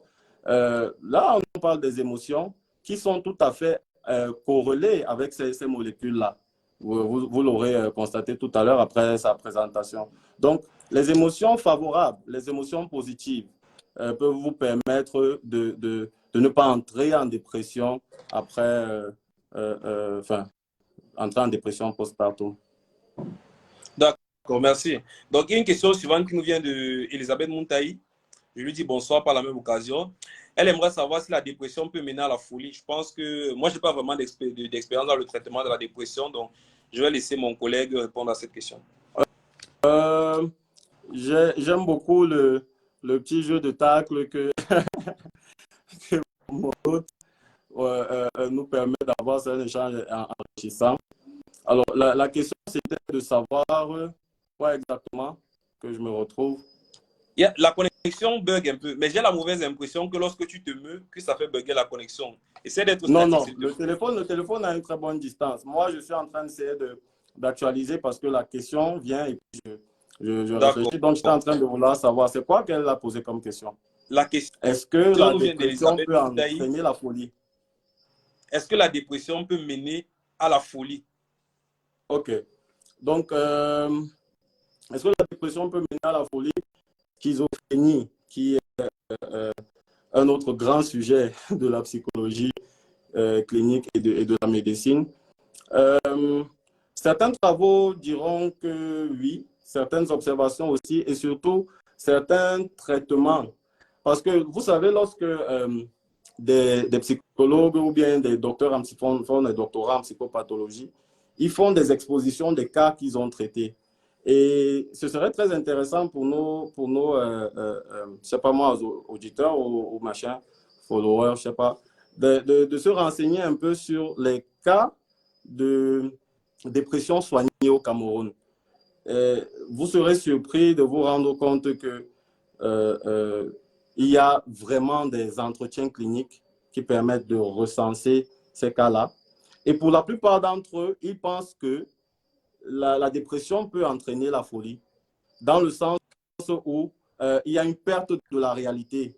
Voilà déjà un symptôme principal de la schizophrénie, une perte de la réalité. C'est-à-dire qu'à force de, par exemple, dans les symptômes, on parlait des symptômes comportementaux tout à l'heure, lorsqu'on parlait de l'isolement, lorsqu'on parlait de l'irritabilité, lorsqu'on parlait des changements d'humeur brusques qui peuvent s'apparenter aux troubles bipolaires, mais qui n'en sont pas vraiment, ou bien qui en sont des symptômes. Donc, effectivement, à un moment, vous pouvez comment vous commencez à être exclu de la société. C'est-à-dire qu'à cause de vos comportements, on s'éloigne un peu et tout. Et puis, de fil en aiguille, votre dépression s'aggrave et vous fait vraiment perdre la tête. C'est-à-dire que vous commencez à être vraiment dans votre monde, dans votre bulle. Et je dis des choses avec le cœur dans ce direct parce qu'il est très important pour moi. C'est le premier que je fais. Merci encore, mon frère Yves. Je parle avec le cœur parce que la psychologie peut sembler être une farce pour certains scientifiques. Je suis quand même surpris qu'après des travaux d'expérimentation faits, on puisse encore douter du fait qu'il y a ce qu'on appelle les données qualitatives chez l'être humain. Ce n'est pas des données que vous allez prendre avec des chiffres, il a fait 1 et puis on met 1 plus 1, non. Il y a une sorte de compréhension de l'être en face de vous. C'est pour ça qu'on a comme outil l'entretien clinique. Et dans chaque cas, il y a des précisions et c'est pour ça qu'on ne parle pas avec comme des préconçus sur chaque patient. C'est ça la méthode clinique. C'est qu'on prend le patient dans son intégralité, dans sa singularité surtout. C'est-à-dire que c'est quelqu'un qui peut avoir les mêmes concepts de vécu que quelqu'un d'autre que vous avez consulté et qui peut même manifester certains symptômes similaires, mais dont la souffrance est complètement différente de votre diagnostic de base. Donc, voilà. Merci beaucoup. Alors, on va prendre la question suivante qui nous vient de Bini Gracia. Est-ce qu'il existe un traitement précis pour une femme qui fait une dépression pendant sa période menstruelle? Euh, je J'aimerais déjà demanderais. dire à mademoiselle Bini Gracia que il y a un philosophe qui a dit que prendre conscience de son mal, c'est le début de la thérapie. Donc, il faudrait déjà savoir que je fais un syndrome dépressif pendant ma période menstruelle et à votre niveau, faire des efforts dans ce sens. Mais bon, je laisse la parole au professionnel de répondre à cette question. Non, mais en tant que professionnel de la santé, vous avez tout à fait aussi le droit d'intervenir là-dessus. Surtout que lorsqu'on parle de période menstruelle, on parle vraiment d'une période organique avec des manifestations du corps. Et le médecin qui est vraiment plus axé sur l'aspect somatique, l'aspect biologique, peut effectivement répondre à la question qui a été posée tout à l'heure. Par contre, moi, en tant que psychologue, je dirais que l'accompagnement enfin, la thérapie, en tout cas, la psychopathologie, permet avec certaines thérapies de résoudre certains problèmes qui peuvent même être somatiques. C'est-à-dire qu'à partir du moment où, comme le docteur le disait, on prend conscience du mal, qui peut même déclencher des menstrues inappropriées ou bien inadaptées au calendrier, selon votre calendrier, on peut effectivement trouver peut-être la cause de ça. Peut-être vous avez un stress qui vous fait saigner plus tôt ou bien plus tard que la date prévue. Peut-être que, donc, il faut toujours vraiment être très prudent dans l'appréhension de ces troubles-là et aller se renseigner au cas par cas. Donc, est-ce que c'est un problème biologique? Je vais rencontrer un médecin. Est-ce que j'ai l'impression que c'est parce que je ne vais pas bien dans ma tête ou bien à l'intérieur, je vais rencontrer un psychologue? Ou alors, je vais vers un psychiatre parce que je ne comprends pas, ça peut avoir une connexion, ainsi de suite. Merci. On va prendre la question suivante qui nous vient d'Ahmed Fenjou. Je cite, Monsieur Banda, vous avez parlé de dépression suite à différents chocs émotionnels. Quelle différence faites-vous donc entre la mélancolie et la dépression? Ça, c'est la première question. Y a-t-il un lien avec la psychanalyse de Freud aussi? Ah, la psychanalyse de Freud. Un sujet à beaucoup de polémiques, en tout cas. Bref, la première question, c'est les éléments qui peuvent choquer les émotions et peut-être entraîner à la dépression, c'est bien ça? Est-ce qu'il y a un lien entre la mélancolie et la dépression? OK. Donc, quand on est dépressif, on a un sentiment de mélancolie. Alors, la mélancolie, c'est comme une émotion, c'est-à-dire que, qui nous pousse à faire des choses vraiment tristes. J'ai envie de dire que la mélancolie est un signe qu'on fait une dépression. Lorsqu'on a des périodes de mélancolie vraiment très fortes qui nous poussent à des actions répréhensibles. Parce qu'il faut dire que ça devient maladie, je parle de la dépression, hein, ça devient maladie lorsque ça nous invalide. Lorsqu'au niveau de nos activités professionnelles, familiales, personnelles et relationnelles, lorsque c'est au niveau où ça a modifié en mal ces aspects de notre vie-là, c'est là que ça devient problématique et donc pathologique. Donc, la mélancolie fait partie des émotions qui on va dire quoi, caractérisent un peu l'être humain normal. Hein. C'est-à-dire que on a des émotions phares comme la colère, la joie, la tristesse. Et donc, dans la tristesse et la colère, il y a la mélancolie. Mais je ne trouve pas que ce soit un signe de, enfin, une dépression. Ce n'est pas la même chose, en tout cas. Merci. On va prendre la question suivante qui nous vient de Delngale. L'anxiété n'inclut pas la dépression, mais la dépression inclut l'anxiété. Bon, je vais essayer d'apporter ma réponse. Ensuite, le professeur va nous en dire un peu plus. C'était une question. L'anxiété n'inclut pas la dépression, mais la dépression inclut l'anxiété. Est-ce que c'est exact? Donc, je voulais essayer d'apporter une réponse avant que tu n'en dises un peu plus. Je vais lui prendre un exemple. Essayez de prendre la dépression comme le paludisme et l'anxiété comme les céphalées. C'est-à-dire, les céphalées peuvent être un des signes qui montrent que tu as ton paludisme, mais ce n'est pas parce que tu as un paludisme que tu as forcément les céphalées. Je ne sais pas si tu vois un peu le distinguo. Donc, dans le syndrome dépressif, il y a l'anxiété, mais quelqu'un peut faire une dépression sans présenter l'anxiété. Par contre, ce n'est pas parce que tu es anxieux que tu es forcément dépressif. J'ai dit que le syndrome dépressif, c'est ensemble de signes et symptômes. Ce n'est pas juste l'anxiété qui va identifier la dépression. Il y a beaucoup d'autres signes qui doivent aller dans ce sens. Je ne sais pas si mon collègue a quelque chose à ajouter. c'est très bien fait, c'est très bien présenté et c'est une très bonne réponse. Merci. On va prendre la question suivante de Delngale. Je cite, y a-t-il des statistiques sur le taux de personnes dépressives en Afrique et en particulier au Cameroun? Oui, je pense que ça existe. Je pense que ça existe. Je n'ai pas forcément vérifié ça tout à l'heure pour ma présentation parce que c'était une sorte de présentation sommaire. Mais il y a des chiffres qui, par exemple, sont en hausse. Je regardais tout à l'heure même un article qui disait que l'OMS est en train de lancer un programme ou bien a lancé un programme de renforcement des interventions pour les personnes dépressives. C'est un plan qu'ils ont, je ne sais pas, appelé, enfin, je vais me retrouver. Mais ils sont conscients que ça existe et que ça existe aussi en Afrique, que ça a commencé à venir en Afrique. J'invite Edel, que je salue, à consulter un peu ces statistiques-là en ligne. Mais à force de ce que nous, on a vu, de ce qu'on observe et de ce que nous avons comme information chez nos aînés académiques et professionnels, bah, les cas de dépression sont légion. Merci. On va prendre Une les précision, questions. je voudrais juste ajouter quelque chose pour préciser tout à l'heure ce que je disais. Il y a une forme de dépression qu'on considère comme la plus, j'ai envie de dire, brutale ou bien la plus forte, c'est le burn-out. Et dans le milieu entrepreneurial camerounais, beaucoup de gens vont vous dire, par exemple, que lorsque vous avez accumulé des pressions au travail et tout, vous avez un burn-out.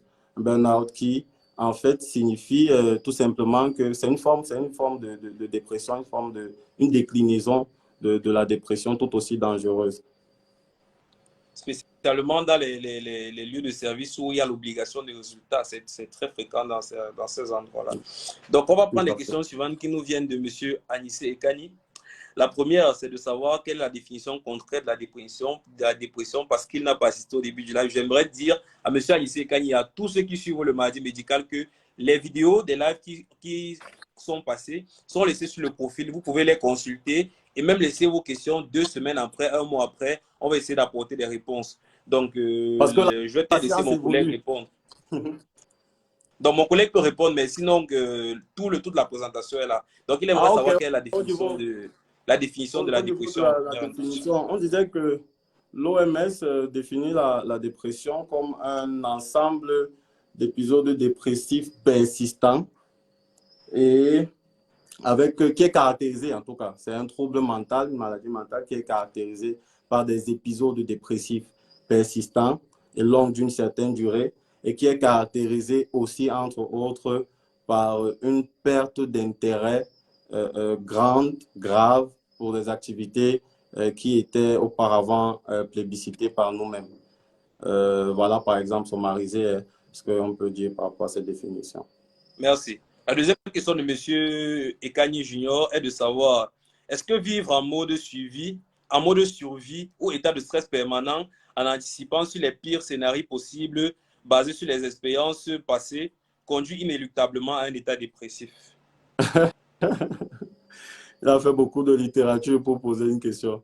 On va y aller doucement. Est-ce que vivre en mode survie ou état de stress permanent en vue d'anticiper sur les pires scénarios possibles basés sur les expériences passées conduit inéluctablement à un état dépressif? Alors, il a fait beaucoup trop de précisions pour dire que pour qu'on conclue comme ça de manière directe. Vivre en mode survie, c'est quoi déjà? C'est ce que je veux savoir. Les expériences du passé. Enfin, je découpe un peu sa question.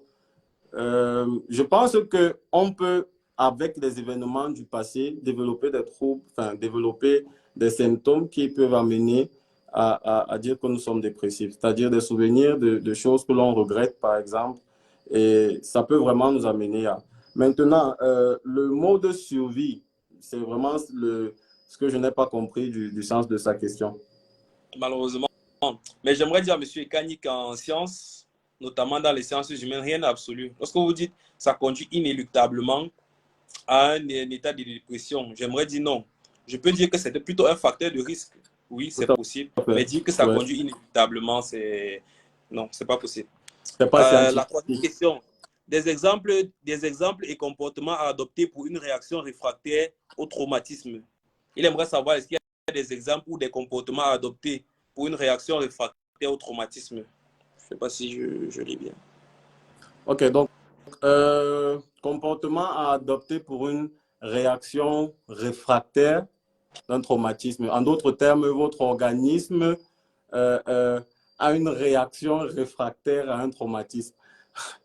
Alors, comme le fil de notre direct est ponctué de quelques petites remarques, j'en ferai une, par exemple, par rapport à cette question.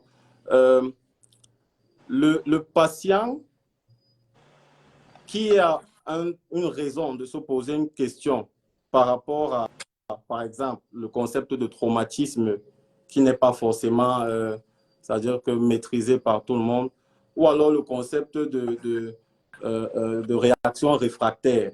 Hein? Parce que qu'est-ce qui réagit de manière réfractaire? Le biologique, donc le somatique, ou bien le psychologique? Il faut bien qu'on se pose la question. Et donc, il faudrait déjà, à partir du moment où on a ce genre de questionnement, aller consulter. Parce que des réactions réfractaires à un traumatisme peuvent engendrer d'autres troubles psychologiques dont vous ne serez peut-être même pas au courant. Les troubles de l'humeur, par exemple. Les troubles de l'humeur sont des troubles qui interviennent après justement des épisodes traumatisants, par exemple. Donc, dès qu'il y a traumatisme, il y a forcément réaction. Et parce qu'il y a réaction, il faut voir déjà comment est-ce que ça réagit. Est-ce que vous êtes capable vous-même de vous comprendre et de comprendre vos agissements par rapport, par exemple, à un deuil, ce qu'on appelle en psychologie le deuil difficile, par exemple. Et je disais tout en haut de la vidéo que tout en haut du live, que les facteurs psychologiques peuvent se ressembler dans leur symptomatologie ou bien dans leurs symptômes, mais peuvent ne pas conduire tous de manière, comme vous disiez tout à l'heure, inéluctable vers un symptôme nosographié. Il faut un parcours, c'est pour ça que je reviens sur l'importance du psychologue clinicien, il faut un parcours de découverte de ce problème-là. Et il n'est possible que par vous, si vous ne vous ouvrez pas, on a l'habitude de le dire, si le patient n'est pas prêt pour une thérapie, la thérapie ne va pas marcher. Merci. Quelque part. Merci. Il faudrait que ce soit volontaire. De la même manière que quelqu'un à qui vous dites, voilà, telle chose que tu fais, disons, va t'amener à telle maladie. Par exemple, vous êtes médecin. Je ne sais pas s'il y a des gens, par exemple, dans votre famille à qui vous avez donné des conseils d'hygiène et de machin, qui les ont forcément respectés. Vous êtes professionnel, vous savez qu'il y a des choses qui vont peut-être leur arriver s'ils font X ou Y chose. Mais quand vous le leur dites, c'est pour les sauver. Ouais. Ouais. Merci pour les réponses. Donc, il est question d'accepter d'accepter sa maladie, accepter surtout le traitement et suivre le traitement pour espérer guérir. La question suivante, toujours de M. Ekani. Quelle est la place de la méditation dans un processus de lutte contre la dépression? Je pense que c'est ce qu'il voulait écrire. Quelle est la place de la méditation dans le processus de lutte contre la dépression? Alors, la méditation, c'est un exercice spirituel. Les psychologues ne sont pas des spiritistes, en tout cas à ma connaissance, mais sont des scientifiques. Mais en termes d'exercices spirituels et par rapport, par exemple, à des exercices spirituels ou bien de concentration que j'ai déjà vu, on parle par exemple du yoga dans le même sillage, ou même peut-être même la prière pour ceux qui sont d'une autre obédience. Je veux dire que toute activité qui correspond à, dans votre cognition, un moyen d'apaisement, donc par exemple écouter la musique, ainsi de suite, toute activité qui a cet effet-là sur vous, je pense qu'en 30 ans d'existence, par exemple, on peut savoir si la musique nous apaise, ou bien c'est la méditation, ou bien c'est le sport. On m'entend toujours? Ouais. Ok, donc je disais que la méditation peut aider à partir du moment où vous savez que c'est une activité, dans votre tête, vraiment, vous savez que c'est une activité qui vous apaise. Maintenant, il y a effectivement dans la méditation, dans la posture, par exemple, euh, dans la méditation des bouddhistes, par exemple, dans la posture, il y a des scientifiques qui vont vous dire que la posture permet, je ne sais pas moi, d'aérer quel poumon ou bien quelle valve ou bien machin. Mais de toutes les manières, toutes ces méthodes-là peuvent être utiles. Exactement. Donc, la question suivante de M. Ekani, il en a posé pas mal. La routine n'a-t-elle pas un lien prépondérant à jouer? Est-ce que la routine a un rôle prépondérant dans la survenue de la dépression? Alors, vu que c'est un peu, enfin, s'adresser de manière personnelle, moi je dirais oui. Je dirais oui, mais comme en science, il ne faut pas avoir des positions carrées parce que ça peut être démontré autrement. Je dirais oui pour simplement sur la base que le corps humain, en principe en mouvement, n'est-ce pas, j'ai envie de dire, prend cette habitude de mouvement. Et donc, lorsque ce sont des mouvements répétitifs, c'est vraiment, vraiment une manière, c'est-à-dire que c'est singulier à moi. Hein. Lorsque ce sont des mouvements répétitifs, le corps peut pratiquement manquer de... Vous voyez la molécule dont le docteur Pouna parlait tout à l'heure, d'adrénaline.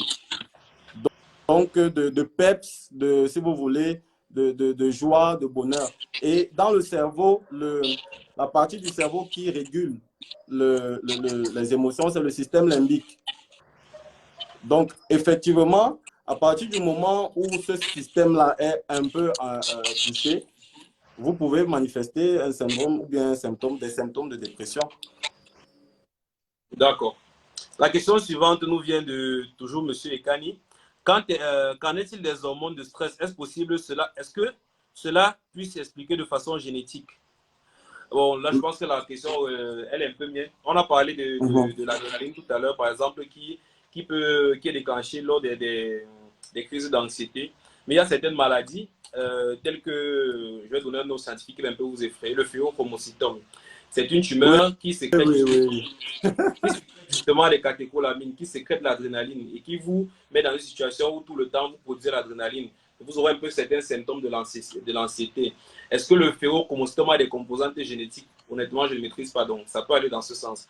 On va prendre la question suivante qui nous vient de Mademoiselle. Je voudrais poser une question à mon autre. Docteur, est-ce que les gens qui nous suivent sont de la catégorie à comprendre, par exemple, lorsque vous parlez d'hormones en donnant leur nom scientifique?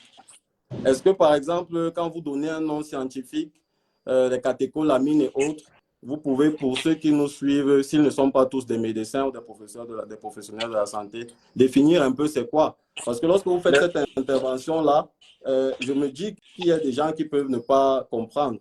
On n'a pas tous fait biologie en fac.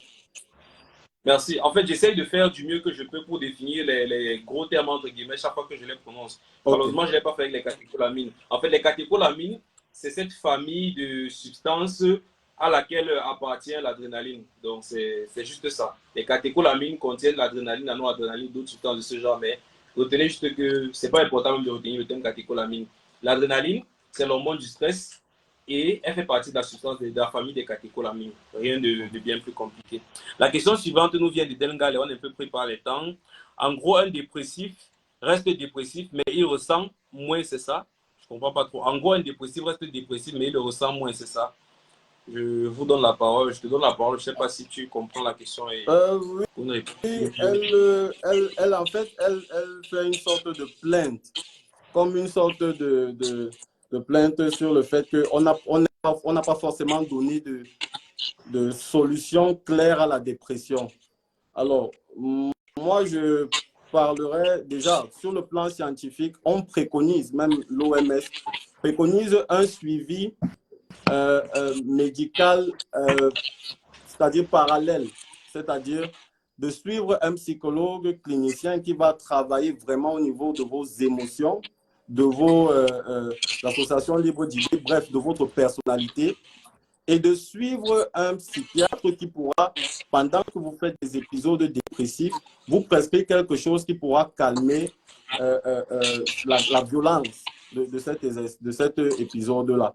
Donc, c'est déjà, avec cette de solution, vous avez beaucoup plus de chances de guérir. Vraiment, dans mes réflexions, je partage ça juste parce que c'est ma grande sœur Edel. J'ai l'impression que l'être humain est quand même constitué de côtés négatifs et positifs, quelque part. C'est-à-dire que parfois, la notion d'équilibre doit entrer en jeu. On fait tous au moins des épisodes de dépression légers. Et c'est parce que justement, un épisode. Et c'est parce que justement, pardon, j'ai été déconcentré. En tout cas, je parlais d'équilibre et je disais que c'était important qu'on sache qu'on a quand même des côtés, on a quand même le droit, parce qu'on est humain, parfois de se sentir faible, parfois de pleurer, parfois d'avoir mal. C'est pas comme si, voilà. Donc je pense qu'on comprend un peu là où je veux en venir. Merci. J'aimerais faire une petite, parler un peu de l'évolution du traitement ici à Mademoiselle Eden Gallet. Lorsque vous suivez un traitement pour la dépression, vous pouvez entrer dans ce qu'on appelle la rémission complète, c'est-à-dire la disparition complète des symptômes de dépression. Mais vous ne serez déclaré guéri que lorsque votre rémission complète dure plus de 4 mois. Ça, c'est en référence. Ma référence, c'est le livre IKB de psychiatrie. On peut aussi également rester les cas de récidive, c'est-à-dire que vous avez été des cas de rechute, pardon, c'est-à-dire que vous avez été déclaré guéri, c'est-à-dire 4 mois ou plus sans symptômes de dépression, mais après vous rechutez peut-être parce que le traumatisme initial, c'est-à-dire la cause initiale est revenue dans votre vie, ou alors une toute autre cause. On peut également avoir la récidive, c'est-à-dire la réapparition après la guérison. On peut avoir l'évolution vers la chronicité, c'est-à-dire que vous faites un épisode de dépression supérieur à 4 à 2 semaines, disons même 3 semaines, 1 mois. Vous essayez de suivre un traitement, mais malheureusement, le traitement n'est pas adéquat, vous évoluez vers la chronicité. On peut avoir des cas de résistance justement au traitement. La résistance au traitement qui peut être liée au fait que peut-être l'agent causal demeure présent dans votre entourage. Je vais prendre l'exemple de quoi? Par exemple, on a parlé de la composante sociale, c'est-à-dire au niveau de votre entourage. Si votre dépression est liée à un individu, je ne vais pas prendre d'exemple sur l'impact que l'individu a de façon claire dans votre vie, mais si cette personne justement là demeure avec cet impact dans votre environnement, le traitement peut présenter une certaine résistance. Et également, on peut avoir un virage vers le syndrome maniaque. Bon, mon collègue a refusé que je définisse l'accès maniaque comme étant un contraire de la dépression, mais on peut avoir un virage vers l'accès maniaque ou l'hypomaniaque, ainsi de suite. Donc, on va prendre la question suivante qui nous vient de Renkisha. Merci pour votre question. Quel impact peut jouer le contexte social et culturel dans le cadre du traitement de la dépression par psychothérapie? Ça, c'est la première question de Renkisha. Quel impact peut jouer le contexte social et culturel dans le cadre du traitement de la dépression par psychothérapie? Alors, lorsqu'on reçoit un patient, quand on est psychologue clinicien, on essaie d'étudier ce qu'on appelle un profil psychologique. Quels sont ses textes, quelle est sa religion, les choses en quoi il croit, d'où il vient, par exemple. Parce qu'il y a une interdépendance entre la psychologie et la société ou bien la sociologie. On a du mal à t'entendre, Marcel, on a du mal à t'entendre. Je disais ceci, que lorsqu'on reçoit en consultation psychologique ou bien psychopathologique un patient, on s'intéresse à tout pratiquement. Et donc, on dresse un profil psychologique. Donc, ça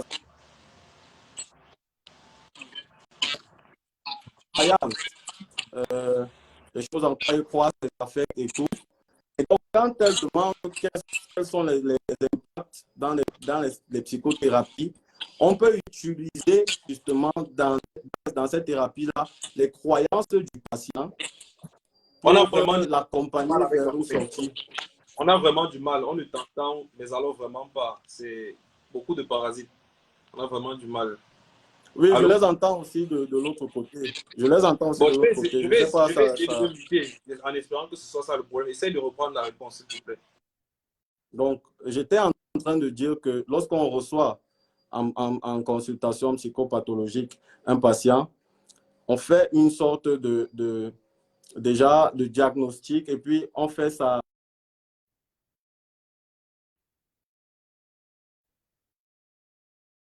qui permet de savoir d'où il vient, ses affects, euh, culturellement parlant, c'est qui il croit en quoi précisément et tout. Et cette croyance-là, cet aspect social dans ses croyances et culturel qui vient un peu d'où il vient, de son milieu, de son contexte, permet de faciliter un accompagnement parce que le psychologue va utiliser ces croyances-là pour accompagner le patient vers une thérapie. Par exemple, la thérapie cognitivo-comportementale permet de faire des exercices à un patient jusqu'à ce que ce qui est cognitif et qui est bloqué chez lui puisse être, on va dire, complètement changé. Vous êtes sans ignorer que l'habitude, le cerveau humain prend une habitude, selon ce qu'on dit, après 31 jours, après 30 jours. Donc, on fait faire des exercices précis à un patient pour qu'il arrive à sortir d'un certain état. Donc, les aspects socioculturels ont cet impact-là. Merci, Monsieur Marcel, pour ta question, pour ta réponse, pardon. La question suivante de Kisharen est de savoir comment est-il pris en compte si c'est le cas. Je pense que tu as déjà répondu. Sa question suivante, je cite, y a-t-il des campagnes de sensibilisation pour pousser les gens à consulter davantage? Est-ce qu'il existe des campagnes de sensibilisation pour pousser les gens à consulter davantage sur le plan de la Oui, santé oui. mentale au Cameroun, je pense? Allô? Qui sont parfois prises par... Oui, on m'entend On t'entend pas très bien. peut-être, On t'entend pas très bien, docteur. Marcel. Peut-être votre micro. Allô? On t'entend pas. Peut-être un peu votre micro. Allô? Waouh. Allô? On a vraiment des soucis de connexion actuellement avec l'invité. Allô?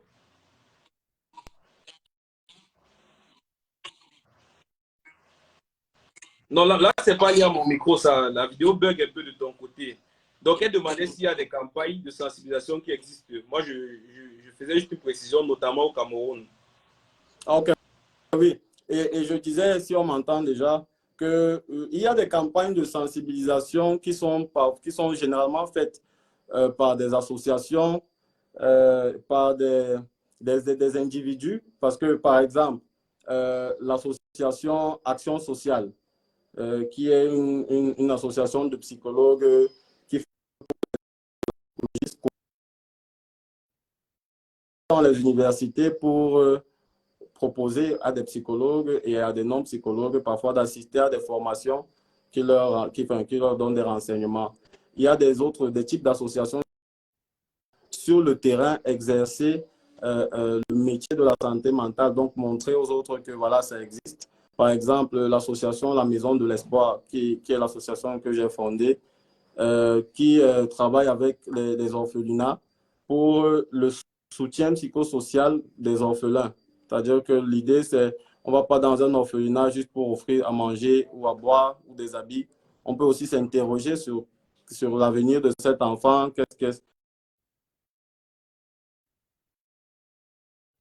Donc, il y a des sensibilisations qui sont, j'ai envie de dire, peut-être un peu dispersées ou bien un peu sectorisées. Mais le sens de cette question m'appelle même à demander un rassemblement de ces efforts-là, que ce soit de plus en plus visible.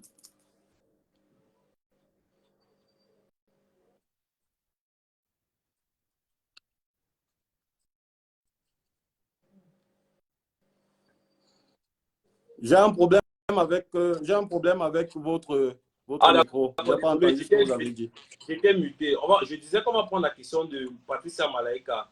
Que peut-on faire pour prévenir la dépression? Et je disais qu'il est question qu'on réponde maintenant en 2-3 mots parce qu'on a pris beaucoup plus de temps pour l'émission et il faut qu'on essaie de répondre à toutes les questions qui ont été posées. Que peut-on faire pour prévenir la dépression? On a dit déjà dans les questions, c'est peut-être la énième fois que cette question vient. Faire des activités qui vous épanouissent déjà, avoir dans votre environnement des gens bienveillants, avoir une hygiène de vie qui vous permet d'être en bonne santé physique et mentale pour ne pas justement tomber dans des tristesses très longues et persistantes qui vous conduiraient à une dépression, par exemple. Merci. La question suivante nous vient de Patrick Gankou. Je cite, pour le cas d'un individu qui est clairement dépressif et qui est persuadé que ça relève du spirituel, du spirituel, par exemple, ici, j'ai été bloqué au village, c'est la raison pour laquelle je suis ainsi. Comment aider ce style de personne? Alors, je dirais que comme je disais, la psychologie, c'est la science du comportement et des processus mentaux. Et dans les processus mentaux, il y a nos croyances, il y a ce en quoi on croit, et donc notre relation avec le supérieur et avec Dieu. Comment est-ce qu'on pourrait faire pour quelqu'un qui est dépressif et qui croit que c'est un truc spirituel?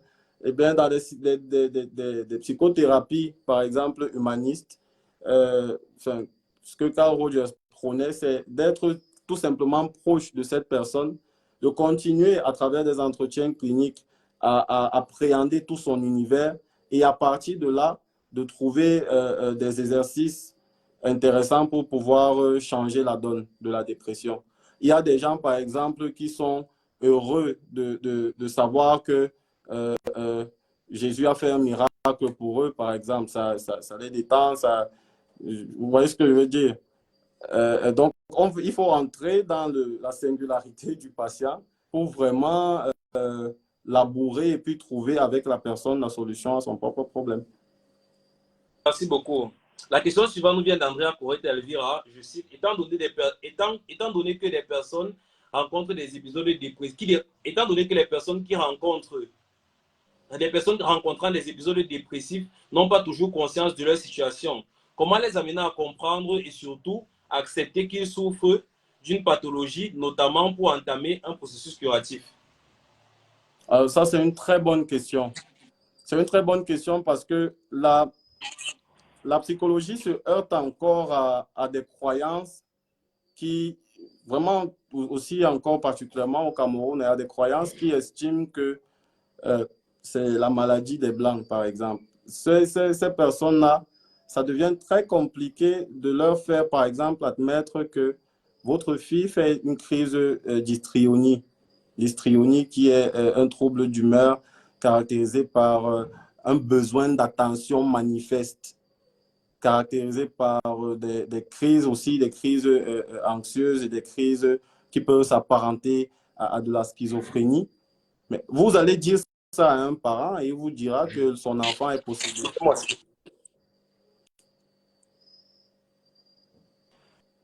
Je Donc, tu as fini comprends avec... pas ça.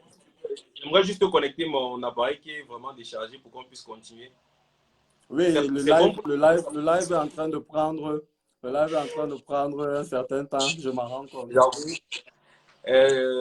Bon, je vais lire la question suivante qui nous vient d'Ahmed Fenjou. La dépression secondaire a été mentionnée précédemment par le docteur. Une maladie cardiovasculaire pourrait donc entraîner un sentiment dépressif.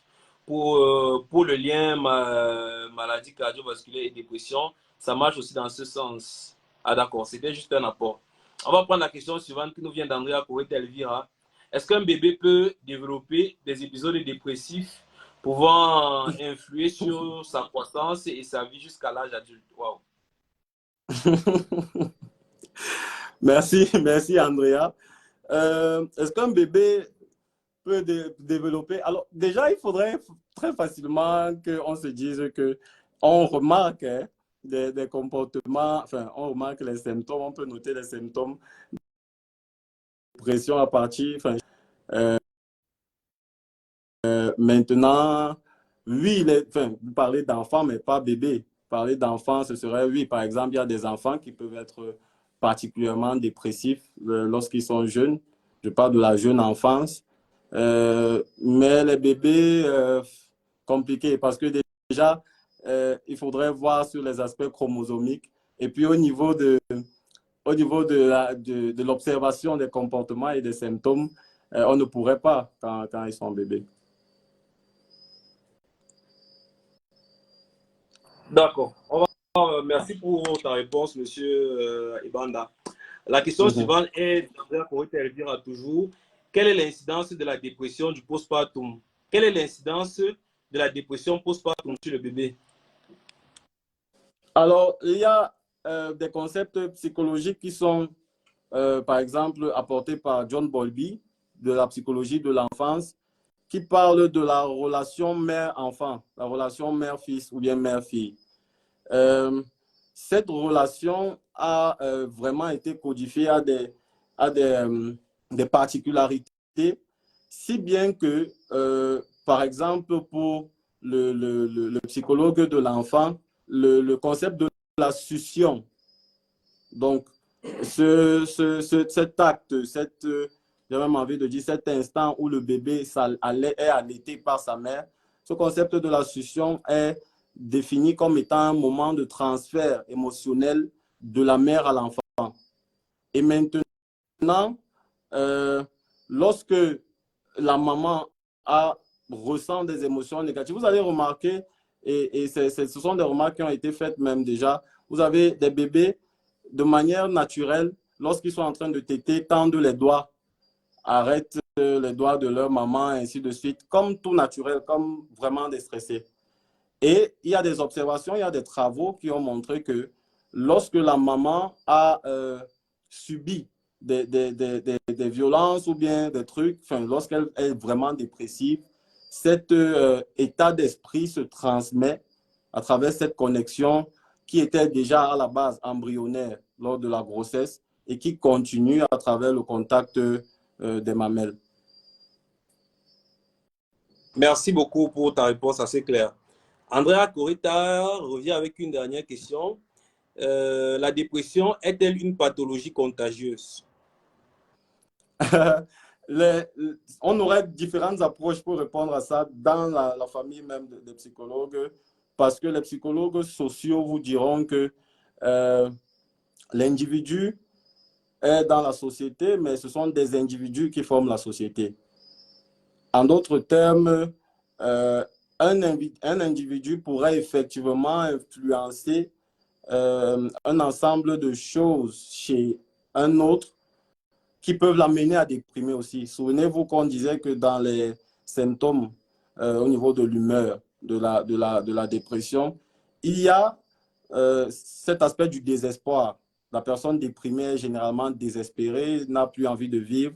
Et comme l'homme généralement n'aime pas être seul, je parle de l'homme avec grand H, ces relations qu'on a, ces interconnexions qu'on a entre nous, peuvent nous faire justement tomber sur des gens qui sont foncièrement désespérantes et nous contaminer ça. Après, il peut y avoir une succession d'autres symptômes et puis vous êtes dépressif et vous avez été contaminé par cette dépression. Merci. On va prendre la question suivante qui nous vient de Ahmed Difenjou.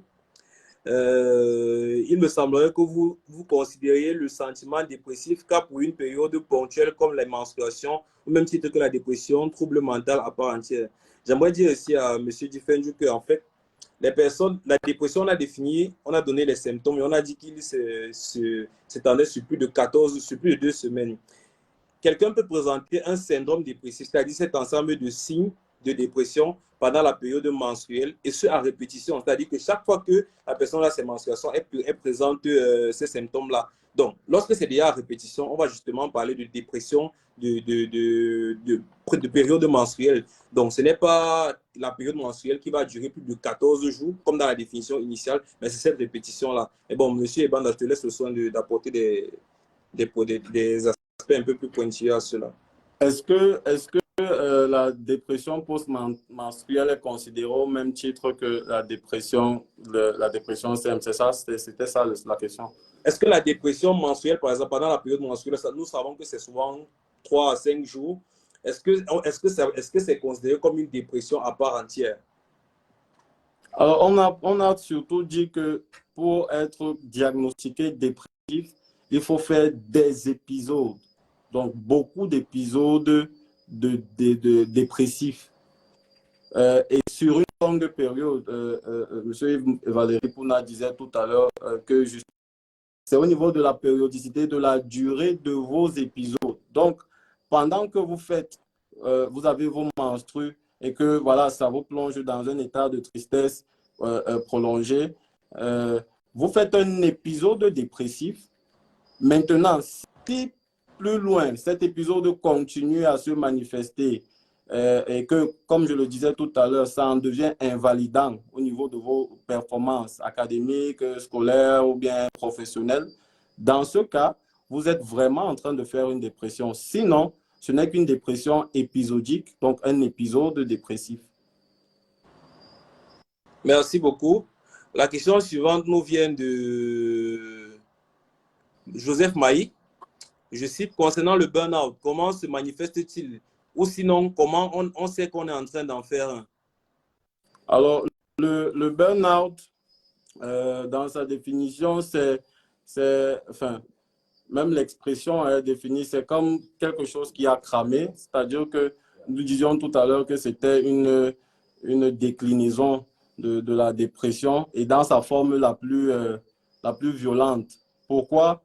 Parce que, en fait, dans le burn-out, il y a la perte de capacité de rentabilité. J'explique. Dans l'environnement entrepreneurial, la rigueur des attentes est telle que les professionnels sont obligés d'être toujours au taquet. Alors, il y a un moment où, même dans c'est-à-dire que même dans la constitution de son psychisme, on n'arrive plus. C'est pour ça qu'on entend des phrases comme « j'ai craqué » ou alors ça ne va plus. C'est-à-dire que le professionnel qui, par exemple, est habitué à taper sur une machine n'arrive plus à le faire. Donc, il est vraiment en face d'une situation invalidante dans son métier. Donc, pour dire à Joseph Maï que si vous voulez savoir si vous êtes victime de burn-out ou bien atteint de burn-out, essayez de simplement, Pouna le disait tout à l'heure, de vous auto-analyser un peu d'abord et de voir si vous êtes encore efficace dans votre activité professionnelle, dans votre raisonnement et même au niveau peut-être comportemental.